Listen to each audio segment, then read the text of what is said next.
ஒன்று. கரை படிந்த ஆடை. சின்னாள பட்டுச்சேல சிலுசிலுன்னு மினுமினுங்க.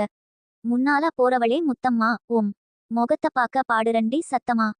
இரவு 11 மணிக்கு மேல் ஆகிவிட்டதால் சிங்கமலை ஜமீனுக்கு போகும் வண்டிப்பாதை வெறிச்சோடி கிடந்தது. ஜமீனில் விளைந்த காய்கறிகளை டவுன் சந்தையில் போய் இறக்கிவிட்டு திரும்பி வர சற்று தாமதமாகிவிட்டது. லேசான குளிர்காற்று வீசும் இரவும் ஆள் நடமாட்டம் இல்லாத சாலையும் கந்தையாவுக்குள் இருந்த கவிஞனை எழுப்பி விட்டது. உற்சாகமாக பாடிக்கொண்டு வந்தவன் அப்பொழுதுதான் கவனித்தான் அந்த பெண்ணை. ஐயையோ, நெஜமாவே ஒரு பொண்ணு போயிட்டிருக்கு போலையே என்று தனக்குள் சிறிது கலவரமடைந்தான். அது சரி, இந்த நடுநிசில இந்த பொண்ணு என்ன ஒத்தையா போய்கிட்டிருக்கு? தனக்குத்தானே பேசிக்கொண்டவன் வண்டியை சற்று வேகமாக விரட்டி, ஏய் பொண்ணு, இந்தா உன்னத்தான், கொஞ்சம் நில்லு என்றான். இவன் காளைகள் வேகமாக ஓட ஓட அந்த பெண் நிதானமாக நடந்து கொண்டிருப்பது போல் தோன்றினாலும் வண்டிக்கும் அந்த பெண்ணுக்கும் இருந்த இடைவெளி சற்றும் குறையவே இல்லை. இவ என்ன நடக்குறாளா பறக்குறாளா என்று தனக்குள் எண்ணிக்கொண்டவன், சரி போகட்டும், நமக்கென்ன என்று வண்டியை நிதானமாக ஓட்ட ஆரம்பித்தான். வண்டி ஜமீனுக்கு போகும் பாதையில் திரும்பியவுடன் அங்கிருந்த புளியமரத்தின் அடியில் அவள் நின்றிருந்தாள். அவளை பார்த்ததும், யார் இவ இந்த நேரத்துல இங்க நிக்கிறா? சந்தேகமாத்தான் இருக்கு. யாராயிருந்தா நமக்கென்ன, நம்ம வேலைய பார்த்துக்கிட்டு போவோம் என்று முடிவெடுத்தவனாக நிறுத்தாமல் வண்டியை ஓட்டினான் கந்தையா. வண்டி புளியமரத்தை கடந்ததும் சட்டென்று 2 காளைகளுக்கும் நடுவில் வந்து நுகத்தடியை பிடித்து வண்டியை நிறுத்தினாள் அந்த பெண். காளைகள் ஒரு நிமிடம் மிரண்டு திசைக்கொன்றாய் திரும்பி வண்டியிலிருந்து விலகி ஓடுவது போல திமிரின. ஈ, யாருமா நீ? அப்பத்திலிருந்து பாக்குறேன், ஏதோ வினோதமா நடந்துக்கிறியே. நடுராத்திரில பேய் போல உலாவிக்கிட்டு இருக்க, வேக வேகமா நடக்கிற, ஓடிக்கிட்டிருக்க வண்டிய பிடிச்சு நிறுத்துற. கீழே விழுந்தன்னா மாடு மிதிச்சிட்டு போயிரும், இல்லாட்டி சக்கரம் ஏறி இறங்கிரும். கொஞ்சமாவது பயம் வேண்டாமா? கோபமாக கேட்டுக்கொண்டு வண்டியில் இருந்து குதித்து இறங்கி அவள் அருகில் வந்தான் கந்தையா. ஏன் பொண்ணுங்கன்னா ராத்திரில தனியா வெளியே வரக்கூடாதா? அவள் கேள்வியில் கோபமில்லை, அவனை கிறங்கடிக்கும் பார்வை இருந்தது. வரலாம் தாயே, நல்லா வரலாம். நீ இப்படியே நடமாடிக்கிட்டு இரு, ஏற்கனவே நடுநிசி ஆயிருச்சு, வழிய விடு, நான் போகணும் என்றான் கந்தையா.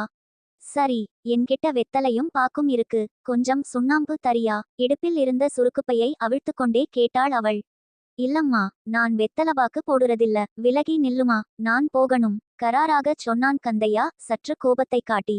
இவன் கோபத்தை அவள் பொருட்படுத்தியதாக தெரியவில்லை. எனக்கு தாகமா இருக்கு, கொஞ்சம் தண்ணி இருக்கா? தண்ணியும் இல்ல ஒன்னும் இல்ல, காலாகாலத்துல பத்திரமா வீடு போய் சேருமா? சரி, எனக்கு ஒத்தையா போக பயமா இருக்கு, வீட்டு வரைக்கும் கொண்டு வந்து விட்டுட்டு போறியா என்றாள் அவள் முகத்தை பரிதாபமாக வைத்துக்கொண்டு. இங்க பாரு, நீ ஏதோ வில்லங்கமா பேசுற மாதிரி தெரியுது. யாரு நீ? எங்க இருக்கு உன் வீடு? கோபமானான் கந்தையா. என் பேரு பிரபா, அந்த பாரு அங்க தெரியுதில்ல, அதுதான் என் வீடு. தூரத்தில் தெரிந்த 10-15 வீடுகளை நோக்கி கையை காட்டினாள் அவள். அங்க இருக்கிற எல்லாரையும் எனக்கு தெரியும், உன் வீடு எது? அவள் கையை நீட்டினாள். சுமார் அரை கிலோமீட்டர் நீளம் வரை நீண்டது அவள் கை. அவள் விரல் அங்கிருந்த ஒரு பாழடைந்த குட்டிச்சுவரை தொட்டுக்காட்டியது. அதே நேரம் அவள் உடல் பனைமரம் உயரத்திற்கு கிடுகிடுவென வளர்ந்து கொண்டே போனது. மறுவினாடி ஏதேதோ தெளிவில்லாத வார்த்தைகளை உளறிக்கொண்டு அங்கிருந்து தலை தெறிக்க ஓட ஆரம்பித்தான் கந்தையா. மறுநாள் அதிகாலை பங்களா வாசலில் பேச்சு மூச்சுற்று கிடந்தவனை 4 பேர் தூக்கிச் சென்று உள்ளே கிடத்திவிட்டு வைத்தியருக்கு ஆள் அனுப்பினார்கள். கந்தையாவுக்கு திருமணம் ஆகவில்லை. நேற்று மதியம் காய்கறிகளை ஏற்றிக்கொண்டு இரட்டை மாட்டு வண்டியில் சென்றவன் வண்டியில்லாமல் அவன் மட்டும் பங்களா வாசலில் கிடந்தது அனைவருக்கும் ஆச்சரியமாகிருந்தது. வைத்தியர் வந்து பார்த்துவிட்டு கடுமையான அதிர்ச்சிக்கு உள்ளாகியிருக்கான். எதையோ பார்த்து பயந்திருக்கான். வேலை கெட்ட வேளையில வந்ததுனால ஏதாவது காத்து கருப்பு மிரட்டியிருக்கும் என்று சொல்லிவிட்டு ஏதோ குளிகைகளை கொடுத்துவிட்டு போனார். மாட்டுவண்டியை தேடி போனவர்கள் சிறிது நேரத்தில் பதற்றத்துடனும் பரபரப்புடனும் ஓடி வந்தார்கள். ஜமீன்தாரையா, ஜமீன்தாரையா என்று அவர்கள் போட்ட கூச்சலில் தன் படுக்கையறையில் இருந்து கோபமாக வெளியே வந்த மணிசேகர உடையார், என்னை இங்க காலங்காத்தால இவ்வளவு கூச்சல் என்றார் முகத்தை கடுமையாக வைத்துக்கொண்டு. ஐயா, நேத்து நம்ம தோட்டத்து காய்கறிகளை வண்டில கட்டிக்கிட்டு போன கந்தையா காலையில ஜமீன் பங்களா வாசல்ல மயங்கி கிடந்தானுங்க. அவனை தூக்கிக்கிட்டு வந்து வைத்தியம் பார்த்துக்கிட்டிருக்கமுங்க. வண்டியையும் மாட்டையும் தேடி போனமுங்க. நம்ம ஜமீன் ரோடு திரும்புற இடத்துலதான் வண்டி நிக்குதுங்க. ஆனா காளைங்க ரெண்டும் என்று சொல்லி தயங்கி நிறுத்தினான் வடிவேலு. என்னாச்சுடா காளைகளுக்கு? சொல்லித் தொலையேன். சட்டென்று உடையாரின் முகத்தில் உக்கிரம் வந்தது. ஐயா, நீங்களே வந்து பாருங்க அந்த கோராமைய. பீதியுடன் சொன்னான் வடிவேலு. என்னடா சொல்றான் இவன் என்று பொதுவாக கேள்வியை வீசிய உடையார் சட்டென்று வெளியே வந்து லாயத்தில் நின்ற தன் குதிரையில் ஏறி அமர்ந்து வாங்க பின்னால என்று சொல்லிவிட்டு குதிரையை தட்டி விட்டார். வடிவேலுடன் சேர்ந்து 4-5 பேர் குதிரைக்கு பின்னாலேயே ஓடினார்கள். அவர்கள் வண்டி நின்ற இடத்தை அடைந்தபோது காளைகள் இரண்டும் உயிரற்று தரையில் கால் பரப்பி கிடந்தன. என்னடா இது என்ற உடையார், இப்போய் வைத்தியர கூட்டிக்கிட்டு வா என்றார். சிறிது நேரத்தில் ஓட்டமும் நடையுமாய் வந்த வைத்தியர் மாடுகளை பரிசோதித்துவிட்டு உடையாரின் முன்னால் வந்து கையை கட்டி தலைகுனிந்து நின்றார். அவர் முகத்தில் அச்சமும் கவலையும் தெளிவாக தெரிந்தன. என்னாச்சு வைத்தியரே, ஏன் ஒன்னும் பேசமாட்டேங்கிறீங்க அதட்டலாய் கேட்டார் உடையார். எஜமான், மாடு ரெண்டும் செத்து போச்சுங்க. ஆனா அது செத்த முறதான் கொஞ்சம் பயமா இருக்குங்க. அதோட உடம்புல ஒரு துளி ரத்தம் கூட இல்லைங்க. 2 மாட்டோட கழுத்துலையும் 2 புள்ளியா ஓட்ட இருக்குங்க. அதாவதுங்க, கழுத்துல ஓட்ட போட்டு அது வழியா மொத்த ரத்தத்தையும் உறிஞ்சிருக்குங்க. என்னையா சொல்ற? எப்படி அதெல்லாம் முடியும்? மனுஷனால முடியாதுங்க. ஆனா ஆவிகளாலையும் பேய் பிசாசுகளாலையும் முடியுமுங்க. அடப்போய்யா என்று அலட்சியமாகச் சொன்ன உடையார், சரி சரி, வெட்டிக்கதை பேசாம மாடுகளை எடுத்துட்டு போய் என்ன பண்ணணுமோ பண்ணிருங்க என்று சொல்லிவிட்டு மாளிகை நோக்கி குதிரையை திருப்பினார். சிங்கமலை ஜமீன் நூற்றாண்டுகள் பழமையானது. முற்காலத்தில் சிறு கோட்டையை வைத்துக்கொண்டு அந்த பகுதியில் யார் ஆட்சி செய்தாலும் அவர்கள் தேவைக்கேற்ப படைகளையோ பொன்னையோ கொடுத்து தங்கள் பகுதியில் வரி வசூல், நிலப்புலன்கள், அதிகாரம் ஆகியவற்றை தங்கள் கைவசம் வைத்துக்கொண்டு வாழ்ந்து வந்தார்கள் உடையாரின் முன்னோர்கள். சுதந்திர இந்தியாவில் கொண்டுவரப்பட்ட ஜமீன்தாரி முறை ஒழிப்பு சட்டத்தையும் தாண்டி பங்களா என்று சொல்லப்பட்ட அரண்மனை போன்ற வீட்டில் ஏராளமான நிலப்புலன்களையும் பணியாட்களையும் வைத்துக்கொண்டு குறுநில மன்னர் போல் தனி ராஜ்யம் நடத்தி கொண்டுதான் இருந்தார் மணிசேகர உடையார். அவர் மனைவி இவரது கோபத்தையும் முரட்டுத்தனத்தையும் பொறுத்து கொண்டு நீண்ட நாள் வாழ முடியாமல் இளம் வயதிலேயே போய்ச் சேர்ந்துவிட்டாள். உடையாருக்கு 2 மகன்கள். இருவருக்கும் திருமணமாகி பங்களாவின் வேறு வேறு பகுதிகளில் குடியிருக்கிறார்கள். பெரியவர் சோமசேகர உடையாருக்கு ஒரு பெண், ஒரு பையன். பெண்ணை வானகிரி ஜமீனில் கட்டிக் கொடுத்துள்ளார். பையனுக்கு பெண் பார்த்து கொண்டிருக்கிறார்கள். இளையவர் ராஜசேகர உடையாருக்கு ஒரே பையன். வெளியூரில் கல்லூரியில் படித்துக் கொண்டிருக்கிறான். எஜமான், கோவில்லருந்து ஆள் வந்திருக்கு. எல்லாம் தயாரா இருக்காம். நீங்க கிளம்பி வரலாம்னு சொல்றான். கணக்கு பிள்ளை வேதாச்சல ஐயர் வந்து வாய் பொத்திச் சொன்னார். இந்த நேரம் பார்த்து இந்த கந்தையாப்பைய இப்படி குளிர் காய்ச்சல்ல விழுந்து கிடக்கான் என்றார் உடையார் எரிச்சலாக. வண்டி ஓட்ட வேற ஆள ஏற்பாடு பண்ணியாச்சுங்க. அப்படியா?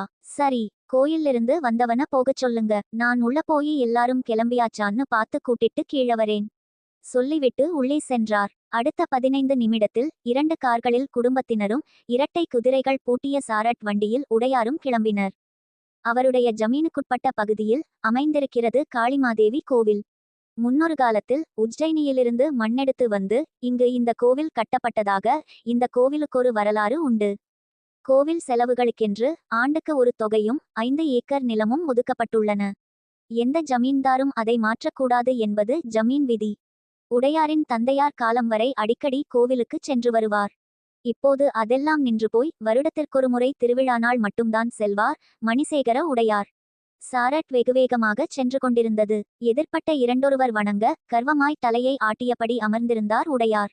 வெளியே பார்த்து கொண்டே அமர்ந்திருந்த உடையாரின் கண்களில் வானத்தில் சற்று தொலைவில் எதுவோ ஒன்று இவரை நோக்கி பறந்து வந்தது கண்ணில் பட்டது. அது பறவை போல் தெரியவில்லை, வானத்தில் தூக்கி வீசப்பட்ட ஏதோ ஒன்று.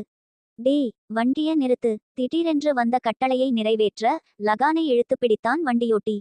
குதிரைகள் அதிர்ந்து வலியால் முன்னங்கால்களை தூக்கி கனைத்தன. அதே நேரம் சொத்தென்று உடையாரின் மடியில் வந்து விழுந்தது அது. தலையில்லாத பூனையின் உடல். உடையாரின் ஆடையெல்லாம் ரத்தம் படிந்து சிவப்பு சேற்றை பூசியது போல் ஆனது. சாரட்டை விட்டு கீழே இறங்கி நின்றார் உடையார். பின்னால் காரில் வந்த அனைவரும் காரணம் புரியாமல் காரை நிறுத்திவிட்டு இறங்கி ஓடிவந்தனர். தந்தையின் கோலத்தை கண்ட சோமசேகரன், என்னப்பா இது என்றான் அருகில் கிடந்த பூனையின் உடலை பார்த்து. தெரியல, ஆனா இத யாரும் திட்டம் போட்டு எம்மேல எரியல. ஏன்னா சுத்துவட்டாரத்துல மனுஷனடமாட்டமே இல்ல. அதோட நான் சாரட்ட நிறுத்தாம போயிருந்தாலும் இது எம்மேல வந்து விழுந்துதானிருக்கும். இது என்ன குறிவச்சு வந்த மாதிரித்தான் வந்துச்சு என்றார் சிந்தனையுடன். அப்பா, இப்ப என்ன பண்றது? இப்படியே எப்படி கோயிலுக்கு போக முடியும்? நான் வேணா வீட்டுக்கு போய் வேற உடைகள் எடுத்துட்டு வரவா என்றான் ராஜசேகரன். வேணாங்கய்யா, ரத்தக்கர படிஞ்சிருச்சு. இது நல்லதா தோணல. இந்த வருஷம் நீங்க யாரும் திருவிழாக்கு போக வேணாம். இப்படியே திரும்பிடலாங்கய்யா என்றார் சதாசிவையர் சட்டென முன்னால் வந்து. வேணாம் வேணாம், கோவில்ல முதல் மரியாதை நமக்குத்தான் கிடைக்கணும். நாம போகலைன்னா வேற எவனாவது வந்து நுழைஞ்சிருவான். நமக்குச் சமமா வேற ஒருத்தனுக்கு மரியாதை கிடைக்கிறதா? அத ஏத்துக்க முடியாது. நான் வீட்டுக்கு போறேன், நீங்க எல்லாரும் கோவிலுக்கு போங்க, சோமசேகரனுக்கு பரிவட்டம் கட்டட்டும் என்றார் உடையார். சரியா சொன்னீங்கப்பா, இன்னிக்கு விட்டுட்டோம்னா நாளைக்கு ஒருத்தன் வந்து எனக்கும் தான் பரிவட்டம் கட்டி மரியாதை பண்ணுனாங்கன்னு சொல்வான். விடக்கூடாது, நமக்குச் சமமா யாரும் வரக்கூடாது என்றான் சோமசேகரன் அப்பாவுக்கு தப்பாத பிள்ளையாக. சாரட் வண்டியை திருப்பிக் கொண்டு பங்களாவுக்கு திரும்பினார் உடையார். ஏய், அந்த தாமரப்பூவை ஏன் இப்படி பிச்சு போடுற? தாமரப்பூவ பிச்சு போடக்கூடாது தெரியுமா? அது மகாலட்சுமி வாசம் செய்ற இடம். அத என்கிட்ட குடு. அந்த சின்ன பெண் ஆடு மேய்க்கும் சிறுவனிடம் கேட்டுக்கொண்டிருந்தாள். வேலுக்கு தலையில் கட்டிக்கொள்ள வைத்திருந்த துணியைச் சுருட்டி தலைக்கு வைத்து படுத்திருந்த தங்கசாமி சத்தம் கேட்டு கண்களைத் திறந்து அந்த பக்கம் பார்த்தான். அவனும் மற்ற சிறுவர்களும் ஆடுகளை ஓட்டிக்கொண்டு தினமும் காட்டுப்பக்கம் வந்துவிடுவார்கள்.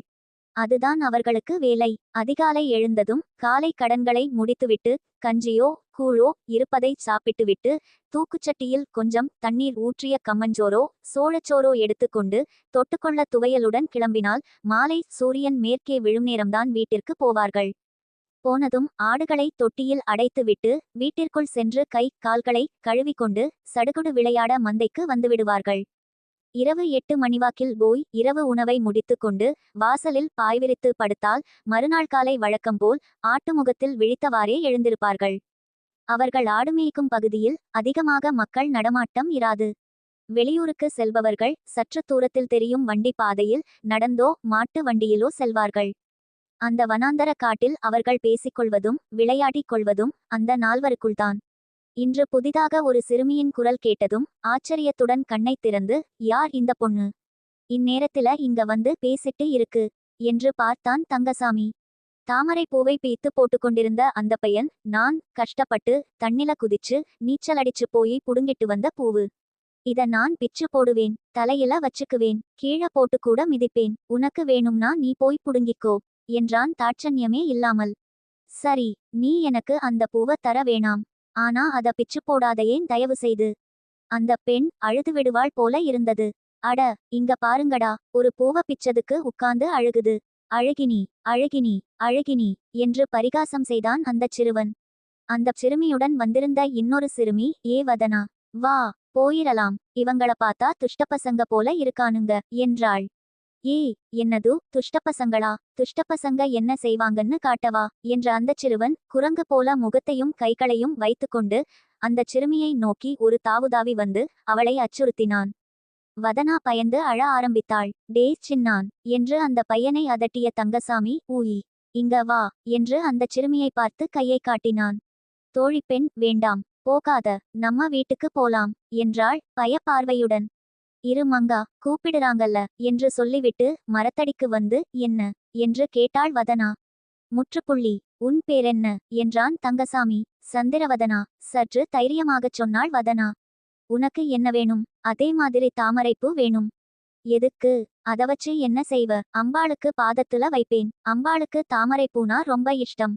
உனக்கும் ரொம்ப இஷ்டமா? ஆமா, தலைகு நின்று கொண்டு சொன்னாள் வதனா. அப்போ நீயும் அம்பாளா? தப்பு தப்பு, அப்படியெல்லாம் பேசக்கூடாது. சரி என்று சிரித்து கொண்டே சொன்னவன், உனக்கு தாமரைப்பூ தான வேணும். ஆனா உள்ள பூரா மொட்டாய் இருக்கே என்றான். நீ பறிச்சு குடு, நான் இதழ் பிரிச்சுக்குறேன். அப்பச் சரி, கொஞ்சமிரு என்றவன் எழுந்து தலைக்கு வைத்திருந்த சும்மாடு துண்டை உதறி கட்டியிருந்த வேஷ்டியை களைந்துவிட்டு துண்டை தார்பாய்ச்சி கட்டிக்கொண்டான். குளத்தங்கரைக்கு போனவன் ஒரே பாய்ச்சலாக உள்ளே குதித்து நீந்த ஆரம்பித்தான். ஐயோ பாத்து, சகதி இருக்கப் போகுது பதறினாள் வதனா. அவள் சொன்னது காதில் கேட்டதும் புன்னகைத்து கொண்டு மேலும் முன்னேறி 3 பூக்களை பறித்துக்கொண்டு கரையேறினான் தங்கசாமி. இந்த 2ஐயும் நீ வச்சுக்க. இந்தாப்பா உனக்கு 1 என்று தோழி பெண்ணுக்கும் ஒரு பூவை கொடுத்தான். முகமும் கண்களும் ஒருசேர மலர பூக்களை வாங்கிக் கொண்டாள் வதனா. பின் நிமிர்ந்து அவன் முகத்தை பார்த்து கேட்டாள், உன் பேரென்ன? என் பேரு தங்கசாமி. இங்க இருக்கிற ஆடெல்லாமே உனது தானா? எல்லாமே இல்ல, கொஞ்சம் எங்களோடது. உனக்கு என்ன வயசாகுது? 9. உன்னை நான் 2 வயசு சின்னவ. நானே பள்ளிக்கூடத்துக்கு போயிட்டேன். நீ ஏன் பள்ளிக்கூடம் போகாம இங்க வந்து ஆடு மேய்ச்சிக்கிட்டு இருக்க? எங்க வீட்ல எங்க அம்மாவும் படிக்கல, அப்பாவும் படிக்கல. எங்களுக்கு நிலம், நீச்சு, காடு, தோப்புன்னு எதுவும் கிடையாது. இந்த ஆட்ட மேய்ச்சாதான் எனக்கும் எங்க அம்மாவுக்கும் சாப்பாடு. உங்க அப்பா, அவரு வேற ஊர்ல வேலை பாக்குறாரு. வருஷத்துக்கு ஒரு தடவ பொங்கலுக்கு தான் வருவாரு. அதுவும் எல்லா வருஷமும் வர மாட்டாரு. அவர் வேலை பார்க்குற இடத்துல அவங்க விடமாட்டாங்க. வரும்போது எங்களுக்கு பலகாரம், இனிப்பு, துணிமணி எல்லாம் வாங்கிட்டு வந்து குடுப்பாரு. அப்புறம் போனாருன்னா அடுத்து எப்ப வருவாருன்னே தெரியாது. அதனாலதான் நான் இந்த ஆடுகளெல்லாம் மேய்க்கிறேன். அப்பத்தான் நானும் எங்க அம்மாவும் சாப்பிட முடியும்.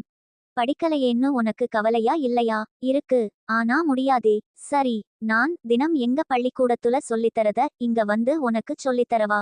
சரி. சந்தோஷமாக தலையாட்டினான் தங்கசாமி. அப்ப நான் போயிட்டு வரேன் தங்கம்.